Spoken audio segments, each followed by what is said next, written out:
Welcome to Luca and Miguel. Enjoy the video. You'll start by protecting the hardware and yourself. Power down, unplug, and ground your wrist to avoid static damage. Once done, open the case or remove the laptop back panel and visually inspect bays and M2 slots. Make sure to identify the physical form factor, too. 5-inch, M2, or a PCIe card, because that dictates mounting and connectors.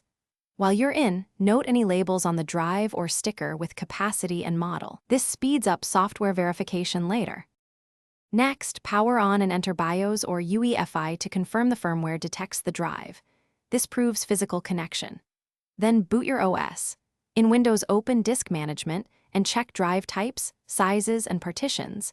In Linux, run lsblk or hdparm to list devices and their rotational flag. Once you have model numbers and capacities, compare them to the labels you saw earlier so you know which device is the SSD. Make sure SATA mode is ASI, unless using RAID deliberately. Finish by physically securing the SSD and reconnecting power and data cables. Then boot to confirm visibility and run a health check with manufacturer tools or Crystal Disk Info. If the SSD doesn't appear, power down and reseat it, swap to another SATA or M2 slot, and try a different data cable or power connector to isolate the fault. If problems persist, reset BIOS to defaults and update firmware. If still unresolved, the drive may be defective and needs warranty testing. Thanks for watching and please subscribe. It's the best investment you'll ever make.